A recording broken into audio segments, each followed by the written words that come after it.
What's up, everybody? Tyson Roush. Let's talk Jets radio. Hope everybody's doing great.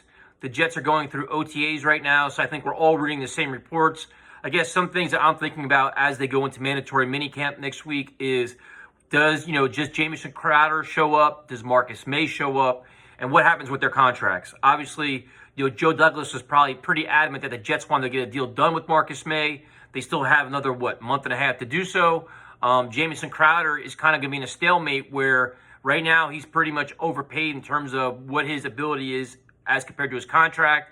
So the Jets are probably offering him a pay cut, and he's probably saying, no, cut me so I can go somewhere else. I'm not really sure what his value is on the open market, and right now if you have Elijah Moore playing well, you have Keelan Cole, you have Braxton Berrios playing well, it seems in theory that, Crowder, his value could be a little diminished. Obviously, he's a excellent route runner, a good veteran, good mentor, good locker room guy. Maybe you want to bring him back. You want to get him in the fold until his training camp. Make sure everybody stays healthy because you don't want to get caught blindsided where you get rid of him. Then say somebody goes down, then you're kind of lost. But right now your wide receiver group's a strength, so I can understand that. Marcus May is interesting too. I mean, he's a solid player. Right now his franchise tag is probably higher than what he's worth. So and Joe Douglas seems to be a guy that's always about getting the most value for his contracts. So it'd be cool to see if they got something done there.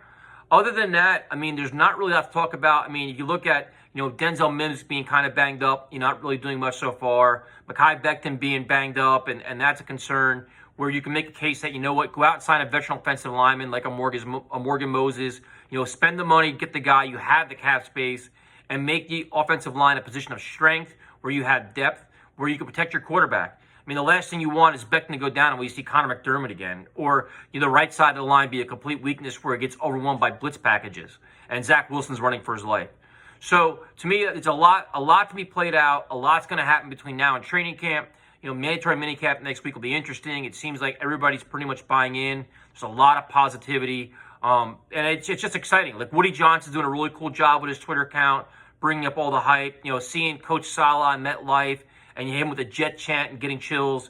It's super cool. So not really a lot to talk about. The one interesting conversation that came up on Tuesday Night Show, and Primetime actually brought it up, is, what is your evaluation of Joe Douglas after 2 years?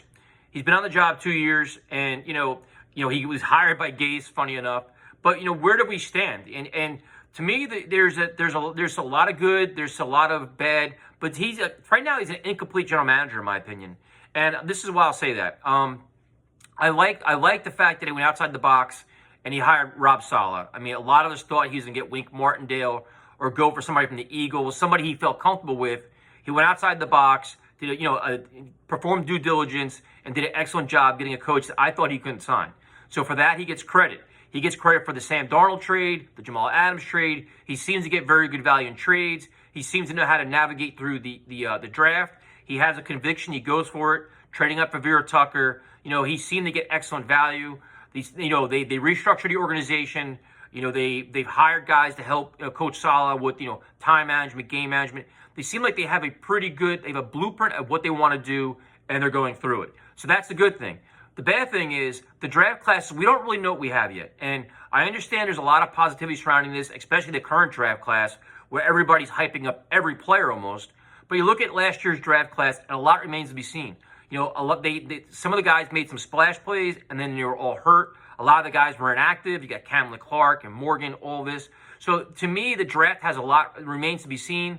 In terms of free agent class, his free agent class last year wasn't that great. A lot of those guys came back this year. So for me, a lot of the Joe Douglas evaluation is trying to decipher how much was the stench of Adam Gase and how much part did he have, as opposed to this year where it's all his own guys. So to me, there's a lot that remains to be seen. But I think he's respected. He's credible. It'll be interesting to see how he handles the contracts, like the ones I mentioned, like a Marcus May. He had no problem getting deals done with Lawson. He has cap space. So I think he's a work in progress, just like everything else with the Jets. So to give him a grade now is hard. It's an interesting conversation for sure. I think that the organization as a whole is heading the right direction. But once the bright lights go on, the pads start popping, we're going to learn about the draft classes. We're going to learn about the players, the coaches, and everybody else. So we'll see what happens. Other than that, I don't have a lot to talk about, really. I'm just kind of trying to keep everything fresh and interesting. I'm not going to regurgitate the same quotes that everybody else is offering. If anything, you want to see all these guys go through mandatory minicamp.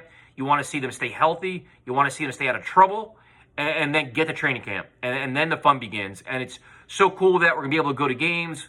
Hopefully the Jets will announce some practices where we can all go to practice. There's a preseason game in Green Bay, which is pretty cool.